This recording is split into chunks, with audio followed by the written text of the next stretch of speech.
So, without further ado, let's jump into what is this smart systems alignment. And I like to start with an analogy. I like to give educators kind of a visual. So, I'm going to use this concept of a bridge, and I'll explain what I mean by that.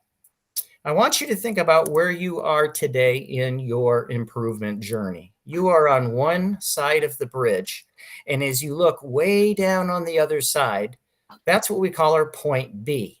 Point B can be anything that is described as your desired state. It's what you aspire to be over the course of 3 to 5 years, because that's what the research is on the amount of time it takes to really transform your organization. But the bridge is held up by something very powerful. These three structures, and you're going to hear me repeat them often, and that is teamwork, collaboration, and shared leadership. Those are the pillars that help us get from where we are today, point A, to where we're trying to get to, that vision, mission, values, and goals are point B. And that path from where we are to where we want to go is what we call that continuous improvement journey. So I also like to lead out with this. You're going to hear a lot of systems impact, a lot of transformational change concepts. And this is a marathon. It is not a sprint. This is something that we take slow and steady without taking our eye off the ball. And over the course of time, we have the ability to transform our system. So I like to use a little bit of humor, and this is what I would call the typical hierarchy of a top-down structure, where if you are the big bird, you got a pretty good view. It feels pretty good. And the further down you go in the hierarchy, it doesn't feel so good. And by the way, that white stuff, that is not snow. But that is how often people feel within a system. So we're talking about going from this traditional model of the boss on high who's giving orders to something where the leader is actually on the ground floor working together toward that common and shared vision. And so I'm going to use this term shared leadership teams. And the concept here is, how do we build trust within the system? And in these teams, what builds trust with the people in your system? When we get them together to help set that strategic direction. I heard a little bit about some of your goal areas and what you're focusing on, these roadmaps.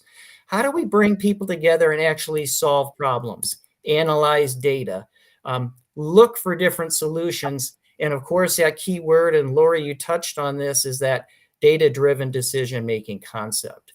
So when I talk shared leadership, it's not just about getting people in a room together, but it's really, what are they doing to form that powerful relationship that is intended to transform the organization. And so what I'm going to share with you over the short time that we have is, how do school leaders create that kind of a system that really involves everybody in continuous improvement? Now, like I said, this is taking a sip out of the fire hose here. So you have a one-page model, and this is a draft concept for your district to kick around and toy around with. But I want to highlight a couple of things. And by the way, that blue arrow, if you're in the presentation, if you click on that, you can actually download your own digital version of this document. So wherever in the presentation you see that download button, that means there's a document that you see on screen that you can actually download and utilize for your own use. So look across the top here. We're describing multiple buckets. One is shared leadership. What's that structure look like in the system? What are they doing in that roles and responsibilities? How are they documenting what it is that point B looks like? And then how are they using data, and about how much time might those kind of teams meet? Okay. Now, this is a draft concept, which means you need to take it and tweak it, change it, add to it, delete different pieces, and make it fit your structure. So please understand, I'm not advocating for take this and jam it into your system, but rather think about the concept of how everyone is involved in an actual systemic smart alignment process. On the left, you see different structures: district, support service departments like HR and the business office, every school, every teacher, and ultimately every student. So I'm gonna make this real in my own current district. So currently I serve as assistant superintendent for support services. I have responsibilities over student services, informational technology, and our data research and accountability department. So that's my current role. But I'm also assisting in our strategic planning process, which we've been doing over the past couple of years. When you look at this pyramid, down the left-hand side, I'm going to show you how these layers of shared leadership teams interact with the system. And on the right side, you're going to see the levels. So of course, at the district level, you've got a core group of district leaders that are also focusing on how are we setting direction for the district. At the school level, you've got these continuous improvement teams. I'll refer to them as CITs. I'll call them building leadership teams, school improvement teams, SIP teams. We all have acronyms. So you got to figure out what is the acronym in your system. So I'm going to call them continuous improvement teams. But how do we get every teacher engaged in this same process? Through that collaborative teacher teams, okay? Some call them PLCs, some call them SLTs. It really doesn't matter what you call them. What matters is, do teachers have time set aside to come together, collaborate, look at data, and drive changes? And Lori, I heard you mention some aspects in your system that you're looking at to ensure that that's in place. But I want to stop at this piece right here, and that is the student. You notice that the biggest base of this pyramid are the students. And I will tell you, in this model, we call them classroom learning communities. And in most districts, this is the group that we leave out of the improvement process. So in Decatur Public Schools, we've got one district, 15 schools, 575 teachers, and 7,500 students. I want 7,500 kids working on my plan, my district strategic plan, my school improvement plan, my grade level plan, and most importantly, engaging kids in their own smart learning. And I'm going to have this unfold here as we move throughout the presentation. So, what is the role of shared leadership? I showed you structures at different levels and where those teams are. The primary focus of a shared leadership team is to set and communicate direction. That means we have to talk about what our point B looks like, and then we have to communicate and project a vision that's compelling enough that people want to enter this improvement journey with us. So keep this in mind. Setting and communicating direction is the primary role of your leadership teams. It doesn't matter if it's a district team, a school continuous improvement team, or a teacher team.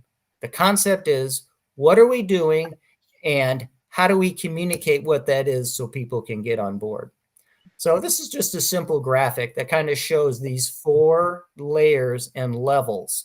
And it's when we capture the power and harness the energy of all these teams that we start that journey from good to great. Okay, let's pause for a second and let's get to practical. So now I'm going to take you into the nitty gritty. What does it look like? It's nice to see a structure on paper and a plan that, you know, outlines how everybody's involved, but let's talk about how do we get into this. So the first thing is we have to build trust by getting other voices in the room. Okay, that doesn't mean we have 50 people on our school improvement team. Okay, what it means is that team is responsible for going out and asking core questions. It's using teamwork, collaboration, and shared leadership to garner support for what it is we're trying to become. In other words, how do we form our point B? So all of this data, here's what this is leading to, and this is where the story will pick up. It's teams that process all this information in order to create something that sets and communicates direction. And I'm going to use the model, what's called the plan on the page. Okay. So this is Antioch School District, just north of you. I served as superintendent there for 6 years. So I'm going to show you some examples of when I was superintendent, how do I lead this process? I'm going to show you examples of districts I've consulted with. In fact, your neighbors in West Chicago School District, we're going to take a look at some of their samples. And then I'm going to show you my current district. So I want you to see this at all levels. What's it look like from a superintendent perspective? What does it look like when I'm coaching a district? And what does it look like when I'm helping facilitate in my own organization? So hold this thought. The plan on a page. Plan on the page is designed to set and communicate direction.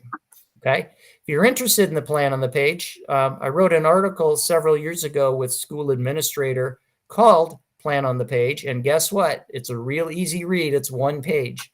It may be in your handout. You can also download a copy of that just to kind of reinforce the concept.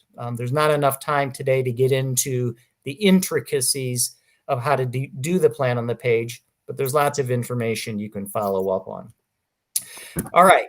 So this is what a typical organization looks like. I know you've seen this concept before where there's a direction out there, but people within the system aren't necessarily aligning or organizing their work in order to drive toward that shared common direction, or what we call point B. So the SMART alignment model is intended to do just this. How do we get district office behaving and functioning in a way that leads us toward our point B, as described in the plan on the page? Imagine that big arrow being the district, and these smaller arrows within that larger arrow are all of your classrooms and teachers. How do we get them ensuring that the work they're doing every day is really aligning toward the work of that point B within the school? Now I'm going to change the arrow one more time. Imagine that arrow is a classroom, and I've got 25 kids, and those are the small arrows. How do we get every student engaged in that same process by which what they're doing is aligning to the goals of the classroom? And that's how the model works. Now, most of us know that this is not the roadmap, what it looks like in reality. This is what it looks like in our world in education. It's messy. There is no one size fits all. So as we're going through this today, I want you to understand that if it were easy, everybody would be doing it. So this is our challenge ahead, is how do we, knowing that this is a messy process, get ourselves into a place where we've truly transformed our system. Okay, let's talk practicality. What does this look like, and how do we implement this concept of SMART systems alignment? Okay, I shared with you the idea of in Antioch schools, we created a strategic plan. We brought together stakeholders through the course of 6 months.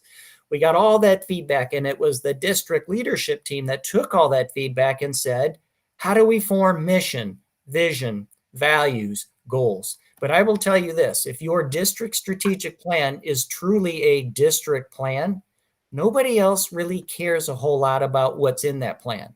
And so here's the strategy. How do we take a district plan and convince schools to say, you know what, this is where we're heading together collectively, but what does it look like in your school? So I want to share with you a quick concept, okay? This is the district plan. What I'm going to flash in front of you are every school's plan on a page. Now, I'm not asking you to read the content. You have the slides. You can go read them if you want to, but I want you to see what's coming up in front of you. Every school has the district mission, the district vision, and the district core values and commitments. What's unique about each of these plans are the specific SMART goals. So it doesn't matter what school, what grade level I'm in, what, is my school a middle school, an elementary, a high school. What matters is we know the mission and vision and the core values of the district. Now, what are the goals that we're going to have in SMART format that are going to align to those district goals? So what you see here is just samples of how we did that. Okay. Now, we didn't stop at the schools. We said, well, how does human resources fit into this? What does the business office look like? How does the research department fit into this? What about food services, custodial and grounds? And even if you outsource those departments, how do we get everybody in the system to say, hey, here's what's important in our microcosm of the system? And if everybody's focusing on just their piece, that's where transformational change happens. So what you see here is basically the plan on the page that all stems from a district plan, but it's now customized to each school. Okay, educators need convincing, right? I'm an educator, I get it. So the plan on the page is not all there is to this process. The plan on the page is what sets and communicates direction. What we need to do next is go in and say, now what's behind that plan on the page? This is where the real work occurs. Okay. Plans on the page set and communicate direction, but it's the school improvement plan that really drives the work within the school.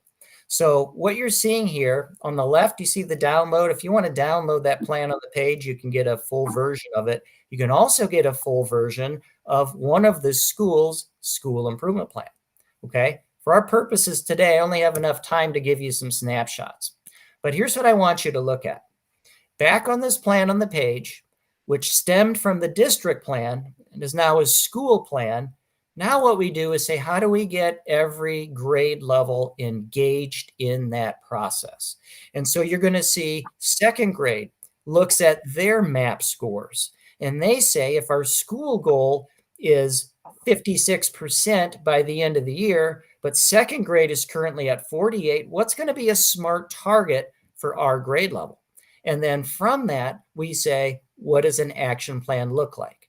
Now watch what happens here. We get into third grade, and then they say, well, what does our data look like? What are we going to do? And I want you to see the difference on the left-hand side with some strategies, okay? And I just took one horizontal line of their plan.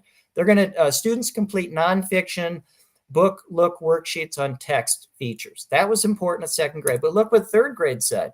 Well, we got a little different goal because our data is different, and we're going to use expeditionary learning lessons, achieve 3,000. Okay, they're talking about what does it look like in third grade, and I'll just jump to fifth grade where you can see some similar things. But notice throughout all of this what's different. When you have a school improvement plan and you have a target, it doesn't make any sense that that is the same target for every single grade level because the data is different. So how do we get ownership at each level? We have to engage those collaborative teacher teams to say, let's look at our data. Where are we? What's our point A here when we get that fall benchmark? And then we say, what is our point B when we get to the spring assessment? What do we expect to see? And then that continuous improvement journey, remember the bridge. What we do from point A to point B is laid out in an action plan. But I wanted you to see that differentiation that occurs in these plans.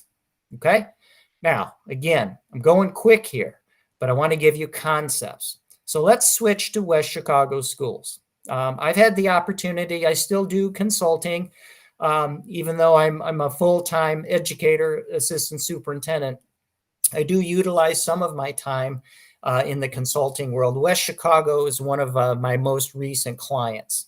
And when I got to them a couple of years ago, they were struggling with, from a district level, how do we set and communicate direction and actually make it stick so that people are doing something with this strategic plan? And so you understand the concept that I shared with you is how do we take a district plan and then matriculate that throughout all of these schools? And so again, this is not a reading test for you to understand what's in these plans, but I wanted you to see the concept of every school taking that district plan, looking at the goal areas. You're going to see literacy, math, and culture. Every one of these plans has 3 goal areas: literacy, math, culture, literacy, math, culture. But within them are different targets, a different school improvement plan, and a different set of strategies by grade level on what's most important based on that particular school. Setting and communicating direction happens from the plan on the page, but the real work of the plan is done in grade level teams through those collaborative teacher teams, setting SMART goals, setting SMART targets, and then meeting regularly to review that data to determine if we're on track from our point A to point B. So I showed you Antioch schools where I was superintendent, how the process worked. I showed you West Chicago. Now I'm going to show you what's happening currently in my own district. And I'm only doing this to say it doesn't matter if you're in the suburbs, if you're down south, if you're over in Europe, in the Netherlands. The process and the concept works because it's rooted in research and best practices. Okay, so here's Decatur Public Schools. All right, plan on the page. You get the concept: mission, vision, values, goals, student expectations, collective commitments, and whatnot. This is how we set and communicate direction. And as you can imagine, what's coming next? This is what we do. Every school gets the template, and we say, let's get your own plan on the page going. You cannot change the mission. You cannot change the vision, but what you are expected to change are the specific SMART goals for your department or for your school. So each of those shared leadership teams at the department or the school level are looking at what are the goals going to be for us to align to those district goals. And then, as you know, the real work happens when we get into those action plans that has strategies, timelines, and becomes the roadmap for us to get from point A to point B. All of these plans then are live, real time in Google Docs, where if you click on it, you get view access, but the teams have edit access. So I wanted to show you a little bit more detail. So I'm going to show you district level, and then I've already showed you some school samples, but this is our innovative programs office. And they said, well, what are the 3 goals we're going to have? They're going to focus on supporting district goals. So I blew those up for you a little bit to see them. But most importantly is, how do we take those and now create action plans? So it doesn't matter if you are a district level administrator, a school level administrator, a teacher, classroom, or a student. Everybody has some kind of plan on the page that sets and communicates direction, but then it's these SMART goals and action plans that really make the work happen. And again, the green arrows downloaded. If you want to see this particular sample, you have the ability to do that. We don't have time today, but if you're in the presentation, if you click on the click here button, you can go into a document and see every single department's plan on the page, their SMART goals, their action plans, and you can do the same thing for every school. So think about where we started not too long ago today. Shared leadership teams set and communicate direction. We do that through the plan on the page, but we get ownership and buy-in and build trust through that shared leadership team structure. But again, very practical examples that I would encourage you to go into. All right, we're going to shift our focus just a little bit here, and I want to bring us back to this data piece, okay? I like to use this iceberg analogy. The data is only the tip of the iceberg, okay? Underneath that, where 90% of the real work happens, is change management and continuous improvement that can only be successful through teams. So let's think about this. Your plan is your point B or your destination. The role of the leadership team is to set and communicate that direction. Your data is what we use to monitor, are we on target to meet that particular goal? So most of you are familiar with this. You got into your car this morning and you turn on the ignition, and what do you see? Well, your dashboard. If you're like me, first thing I'm doing is like, geez, do I have enough gas? Did I leave myself on empty? So I'm looking at my gauges and I'm looking at some data that helps me kind of be, am I ready for this journey? So I put in my GPS. I did this a couple of weeks ago. I was on my way to West Chicago. It's about a 3-hour drive. So I pop in the GPS. I get everything set up, and I begin my journey from point A right here in Decatur. And my point B is West Chicago schools, about 3 hours from now. And I've got a journey to make. And as I'm on my journey, I'm looking at data constantly. How is my speed? Okay, speed is fluctuating, just like environmental factors change in your school district. I got to be monitoring different instruments to know if I'm still in line to get where I'm trying to go during the time frame I'm trying to get there. But as you're on this journey, sometimes things happen. And the purpose of this dashboard is to give us warning signs if we're seeing things in our data that tells us, hold on a minute. If you keep going in the trajectory that you're going, you're not going to accomplish your point B.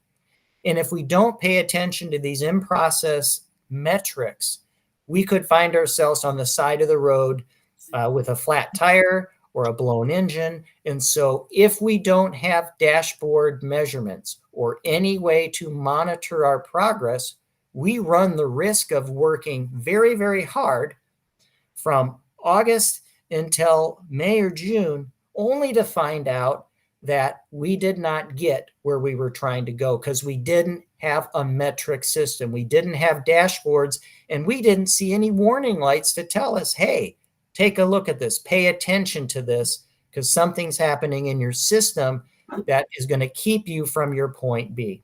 So I'm going to spend just a minute on data. I want to talk about this concept of predictive analytics versus summative results. Okay. So what you're looking at here on screen, this is just a screenshot from my Fitbit app. And I'm using this to give you a very practical example. If I have a fitness goal, or I have goals in my life where I say, I want to exercise, I want to keep my weight at a level that's acceptable to me, and I want to make sure I'm getting enough sleep. So I go onto my smartphone, click the app, and if I swipe down, it'll refresh and say, okay, here's where you're at. So I set a goal for myself. I wanted 10,000 steps a day. I wanted to sleep 6 hours, and I wanted my weight within a certain range. So that's my point B. But if I start that journey in August, and then by the time summer rolls around in June, and I'm like, oh, gee, I wonder how I did with my steps. I wonder how my weight is. I haven't been on the scale, since I started this journey at the beginning of the year. I'm going to run the risk of random results. Maybe it happened, maybe it didn't. But what if I could use and swipe my Fitbit every couple of hours and say, how am I doing on steps? What was my sleep score last night? How many hours did I sleep? What does my weight look like today? Now I have the opportunity to make adjustments. And that's what I'm saying that we need to be doing in our school systems. You need to have sensitive enough data that's predictive as opposed to what I call post-mortem. In other words, the damage has been done, and all I can do is look back and say, that didn't work. So I want you to think about some ways in which we can do that. So now let's get into some practicality. What if we could create dashboards, scorecards, and we would have them at the district level, at the school level, in the classroom, and every student with their very own dashboard? So watch how this works. What you're looking at comes out of our data warehouse. And that's all fine and good. This session is not about data warehouse and what your system looks like.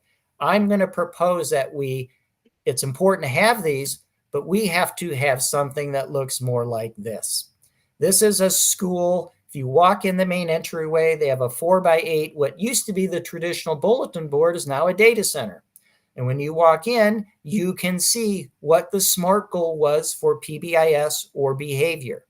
On the right-hand side, you can see some dashboard measures, some instruments that are looking at infractions. Where are these infractions happening? What time of day? In other words, I've got my own dashboard that is real-time, and it's very tangible. So yes, it's great to have a data warehouse, and I run data warehousing in my district. So I'm a big fan, but I also know how do we make this practical at a school level? So this is what would be considered like your school dashboard. Imagine if you took your three most important school improvement goals and you had three areas of your school by which those were displayed.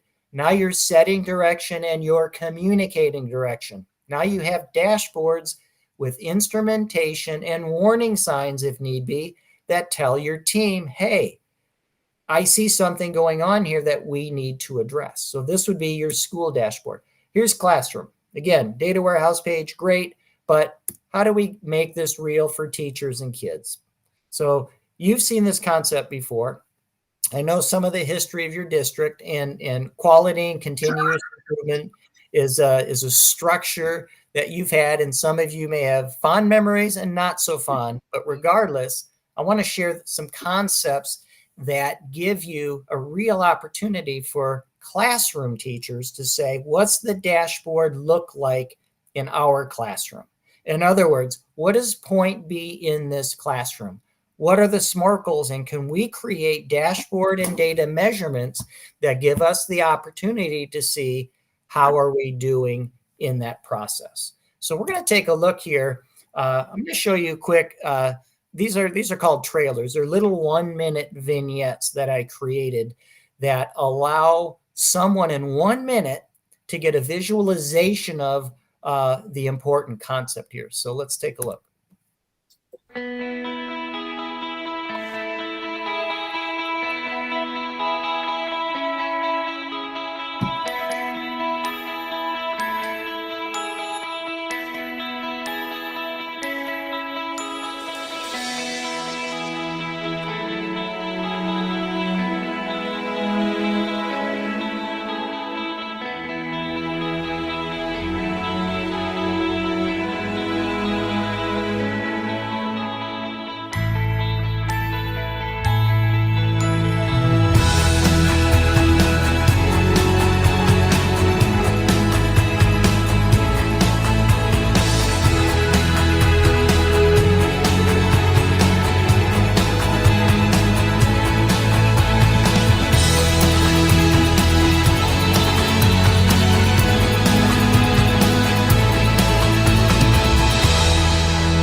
So when we think about data folders, think about the data folder as the student dashboard. That classroom data center is the classroom dashboard. And so in this model, as we talk about alignment, it's not just important to have adults in the system know what the goals are, but actually have the kids and the students engaged in that process. So in this model, you're going to see that we account for the majority of the people in our school system, which is the students. I want 7,500 kids working on my district strategic plan. But I'm smart enough to know that kids don't care about a district strategic plan. But if I can get schools to buy in and own a plan on the page for their school with SMART goals, and I can get teacher teams engaged in a process of, well, what do the goals look like in our grade level, and have it differentiated at each grade level? And then I tell those teachers, what if you went back into your classroom and did something similar with your students and said, students, you know, in Dr. Marino's third grade class, what are we here to do? What are the goals we have? And what kind of data could we monitor to know if we're going to make progress toward our point B? And so this concept of using data, but at all levels, becomes really, really powerful. So I'm kind of a space nut. I love anything that has to do with space. I was born July 30, 1969. And this was right at the time my mother shares stories about how, and I'm the firstborn of 5, so I was the first. She talks about, you know, as she was leading up to give birth, how all of the focus and attention in the country was around, you know, reaching the moon. And so I found a great 45-second transmission from Houston to to space that talks about them being off course and what they do. And here's what I want you to understand. You have to launch a rocket in order to make your way to point B, which in this case was the moon. If you don't ever launch, you cannot make any mid-course corrections. So here's the moral of the story. Things aren't going to be perfect. It's never going to be a great time to say, boy, now we're ready to launch. At some point in time, you need a vision, you need a rough idea of where you're heading, and then you need to launch. And the journey is 95% of the time making mid-course corrections. In fact, that's factual. If you look at any data on space travel, once you launch, it's all about mid-course corrections because you're never on track the entire time. So just take a quick listen to this transmission on how they had to make a mid-course correction, and they weren't going to arrive right where they wanted, but they were going to get closer. This is Apollo Control at 26 hours. The ignition time for this mid-course correction will be 26 hours, 44 minutes, 57 seconds, about 44 minutes from now. It will be a service propulsion system maneuver. Duration of the burn will be 3 seconds. The delta V, 21.3 feet per second. This mid-course maneuver should reduce the pericynthion of Apollo 11's trajectory from the present 175 nautical miles to 60 nautical miles. 11, this is Houston. We've completed the uplink. The computer is yours. Thank you.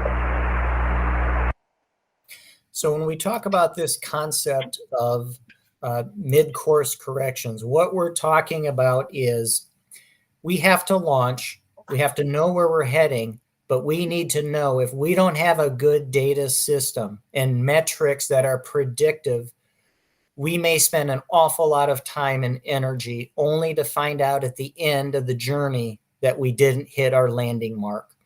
So in the scenario that I just shared with that transmission to Apollo 11, they were 175 nautical miles off course. And they were going to do a little tweak, a 3-second burn was going to take them from 175 miles off course to 60. Now, what would happen once they did that burn? They'd watch, look at data, and about 10 minutes later, they'd say, here's your next correction. Here's your next correction. And that distance went from 175 to 60 to 25 to 15 to 10. In other words, it's this process of making those mid-course correction burns that let us dial in and accomplish our point B. So I like to use this as well. We can't overdo it. Imagine sitting in this space shuttle and trying to understand what's most important. It's overwhelming. So I'm going to encourage you, and I'm a data guy. I run our whole data warehouse. I do our IT department, our research data accountability. And one thing I've learned, keep it simple. It has to be critical few versus trivial many. So in your system, don't overdo it with data. Find what's most important, make it meaningful, and stay focused on something that can give you predictive analytics that help you make those mid-course corrections. In your shared leadership team, they have to understand everything should have a draft watermark on it, because we've got something we're trying to do and we're going to head out in a direction, but it's only until we start to see our metrics, our dashboard, and see what the instrumentation tells us that we know if we need to adjust our plan. So embrace those mid-course corrections. I'm going to bring us into kind of the last segment of our time together, and this is the whole classroom piece. Remember the pyramid where I said we're one district, 15 schools, 575 teachers, but 7,500 kids?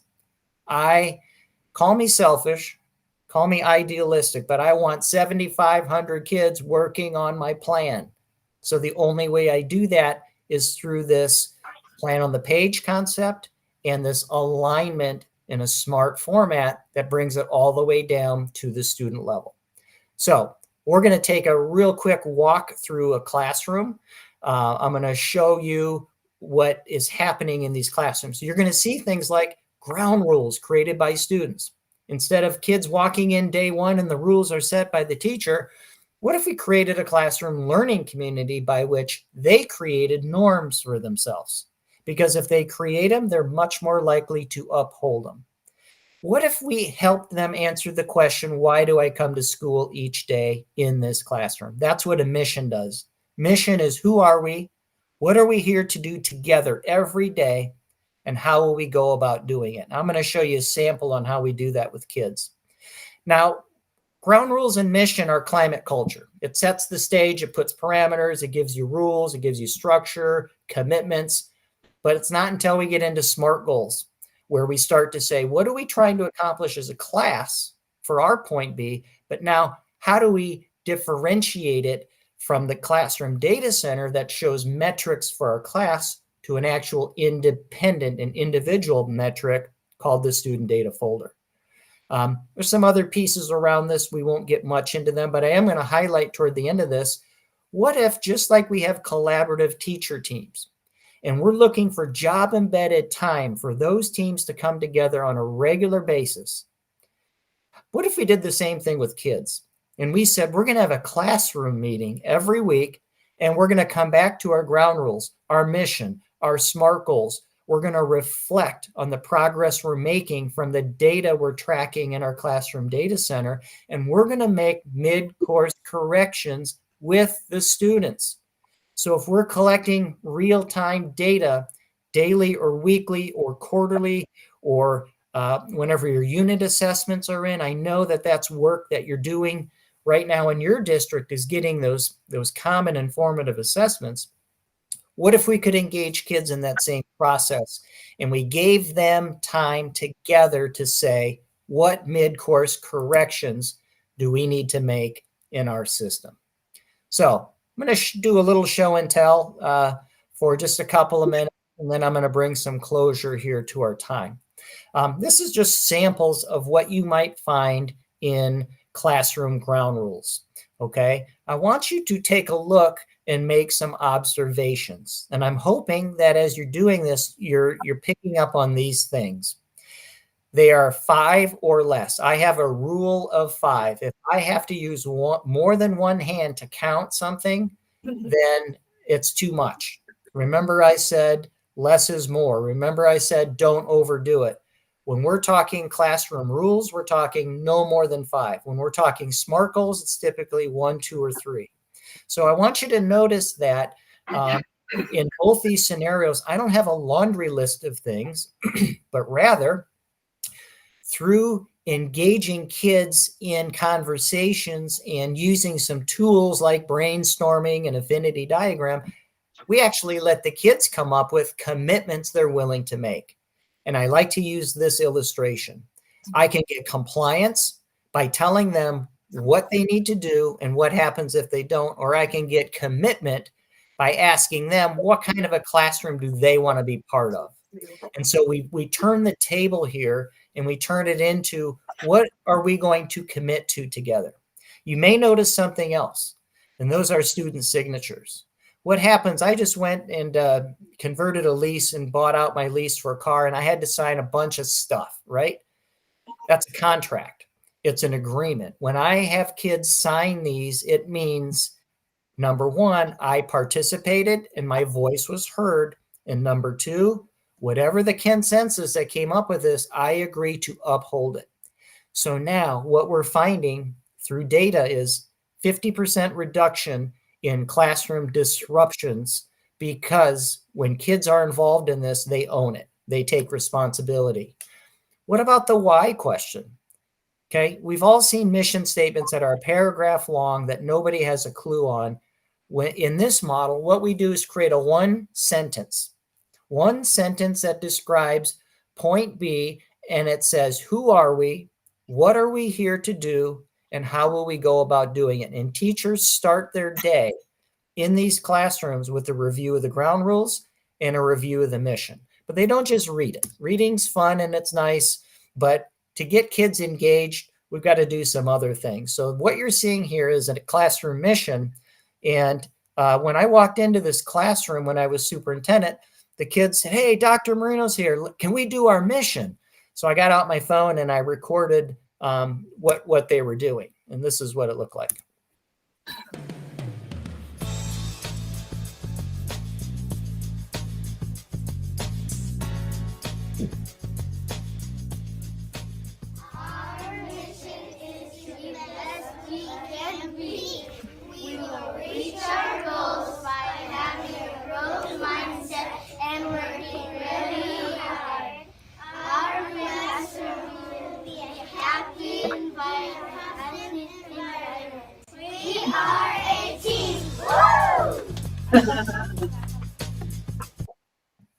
So just a small sample, but the concept is, how do we get kids? How do I get 7,500 kids in my district actually doing something meaningful? Do you remember the arrows? Remember the big arrow and then all the arrows within it. It's through this smart alignment process that we start to transform our schools, our organization from good to great. But this is a journey. This is not, this is a marathon. This is not a sprint. So here's some samples of what you might see as SMART goals in the classroom, okay? So we use this SMART terminology, but it really gets meaning when we can talk with students about what goals do we have together in our classroom and how will we measure it? Because now I can set up a dashboard in my classroom that actually gives me some predictive analytics. So here's a sample of a first grade classroom data center. And you might notice some things here. In the upper left is the district plan on the page. If you zoom in on it, if you're able to, you'll see that's that whole plan on the page from the district that I shared with you. Behind that is this school plan on the page. And then you see classroom mission, vision, classroom ground rules created by kids. You see some metrics and some warning signs, some dashboard measures that are tracking progress in a real-time formative way so that we know in our first grade classroom if we're on target to accomplish point B as we laid out in our SMART goals. So think of this concept. We ask these questions in our collaborative teacher teams. We ask questions like, what do we want students to know and be able to do? How do we know if they can do it? And how do we respond if they can't? Well, our data center helps us answer this question with our class. How do we know how we're doing? But most importantly, we want students to answer this question. How do I know how I'm doing? And so this is your MTSS process. This is your differentiation where we have class goals that represent our collective efforts, but now we differentiate it. So if I have a class goal of 82% proficiency in reading comprehension, and we set a target to stretch at 5 points. If I'm a student and I'm a gifted student, I might already be at 90%. So having an 82% goal for a class is fine, but I need a differentiated goal. So my goal may be different than everybody else's goal based on my ability level. But if we all take where we're starting and set a stretch goal to move us forward, that's how we get continuous improvement in our system. Here's a quick look at a student data folder. This is my first tab. It has our classroom expectations. This is our expectations. Everyone signed around this. This is my first radar chart. I tried my best, I got a 6. I am responsible for my actions, I did a 6. I turn in my homework, I did a 6. I am kind to all, I did a 6. And I did a 5 on I followed directions the first time given. This is my mission statement. Here's our mission statement. Here's my first math goal. My second. My second math goal and how I got. here's one of them. One of the tests. Here's my first math goal. This is my spelling. My goal was 20, and I got 20. 1, 2, 3, 4, 5, 6, 7. So that gives you just a little sample. Again, you can go back and watch all of these at your convenience. I'm going to move through just the final pieces and then bring some closure to our time here. So this is an actual class meeting that you're looking at. And notice that kids are up front, and it's the student sitting up and talking about the data, talking about if any mid-course corrections are needed. So I want to illustrate for you. If you look at this table, CIT is continuous improvement team, a building leadership team, a school improvement team. The CTT is your collaborative teacher teams, and your CLC is your classroom learning community. I want you to consider an agenda for a meeting. Down the left-hand side would be pretty typical what we see with adults, but what if we could engage kids in doing these exact same kinds of things? Take a look at a second grade meeting in which the student is leading, talking about their own point B and where they are.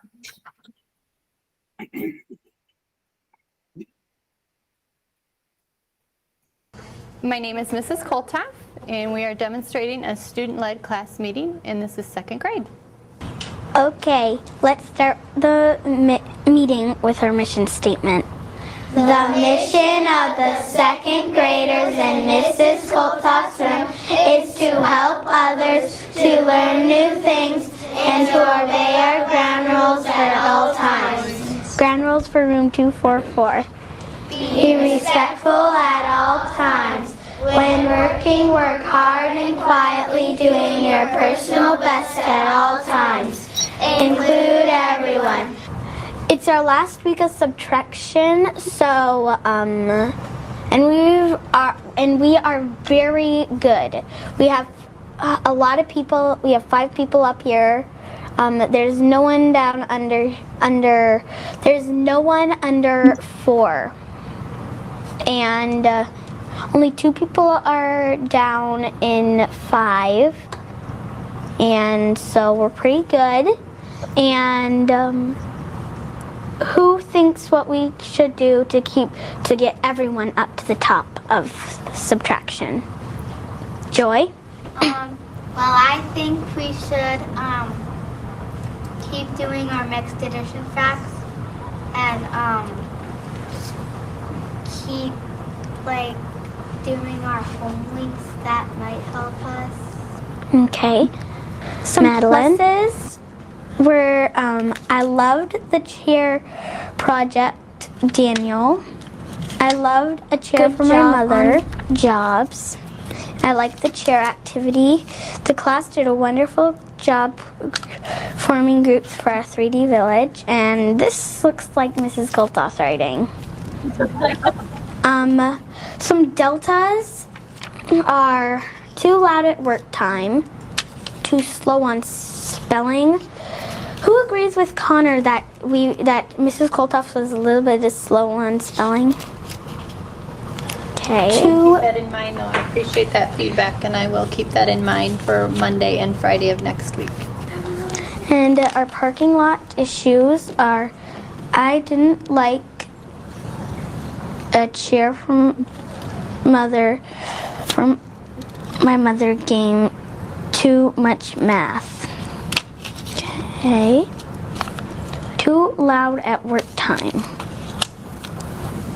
More books on the book rounder. And I will have some more books coming to the book rounder. I'll do that today before I leave, so you'll have those next week. What are we gonna do for a celebration? Anyone have any ideas? Shelly? We could all do we could all do a dance with our music.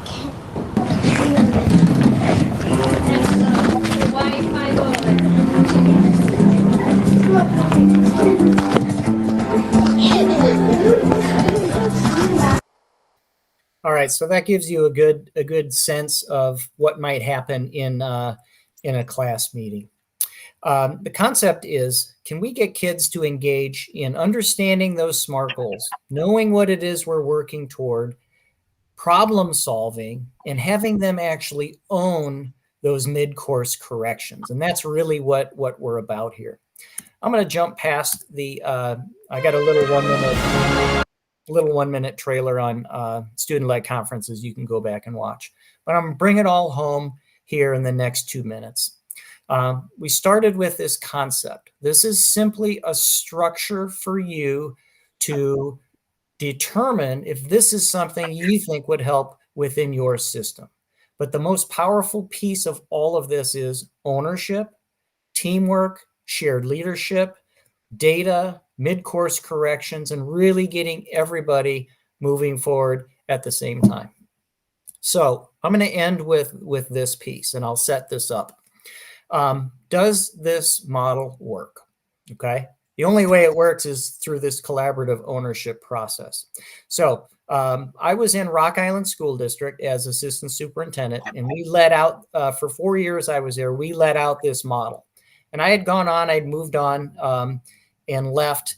And 3 years later, I was back in the Quad Cities, and on the TV came kind of a headline, some about Rock Island schools. I'm like, oh, I wonder what's going on there. You know, it's been 7 years since we started that journey. I left after 4. I wonder what happened. I'm going to show you a 1.5-minute clip of what transpired that caught the attention of the news. And I want you to think of key factors. What do the people in the video say made the difference? Website at kwqc.com.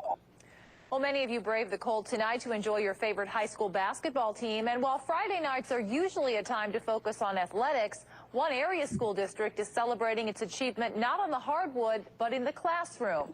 KWQC's Matt Davis is in our newsroom tonight to explain. Well, Sharon, Rock Island school district leaders say this is really something worth celebrating. Their most recent ISAT scores are back, and the numbers were record-breaking, so much so that at first district leaders weren't even sure they were right. We'll see. Okay. Awesome job in the classroom. Thank you. We saw significant increases across the board in our reading and math scores. So significant that we basically didn't share them with anybody because we were concerned they couldn't be right. But Rock Island Superintendent Rick Loy found out this was no mistake. For the second straight year, students here not only broke achievement records, but in some cases shattered anything the district has ever come close to. Typically, if you have a record year, you figure the next year there's going to be some correction. Well, again, in each category, 3rd, 5th, and 8th grade, each of the last 2 years, our reading scores are the highest they've ever been. Loy says the same was true with math scores. 7 times 3 is 21. So why the progress? Well, administrators say it began with a strategic education plan 7 years ago that teachers and students have been following ever since. 8 times 3 is 24. They say, among other things, teachers have revamped how they teach reading. And each class assesses progress on a continual basis so that lessons focus more on areas where students might be weaker. 6 times 5 is 30. Teachers say it's working. That's very exciting, and to be able to share that with the students. And they also have data binders, so they see that they're growing. We know that they're growing because we use a quality process and we use data teams. So we're always evaluating where they are, and the students themselves chart their work. And so we see where they are and we take it to our team. And as a team of teachers, as 5, 6 teachers and 3, 4 teachers, everybody works together for that student achievement. Teachers and administrators say it's a type of learning environment that didn't exist 10 or 15 years ago. They say the approach is helping make the progress in Rock Island the envy of school districts around the state. When you have everybody believing in a certain process, there's when you start seeing those results. And just to give you an example of some of the types of increases being seen, the group of 8th grade students meeting or exceeding the state standard in math jumped 20% over the past year. District leaders say that is almost unheard of. In the newsroom, Matt Davis, KWQC TV 6 News.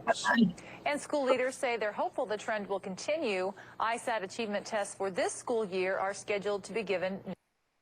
So obviously you heard ISAT. That's a little dated, but the power is in what did they say made the difference. When you get everybody engaged and believing in a system, that's where you see results. Remember the bridge, point A. Point B, what do we aspire to be? How do we set and communicate direction, simplify it in a plan on the page, but then organize teams to really drive that work? That's where you see power. So I just wanted you to see an actual school system that started a journey. And after I left, I drove that, superintendent and I, for 4 years, but we left. They continued on because it worked. And of course, 3 years after that, they're seeing some of the results that they hadn't seen before.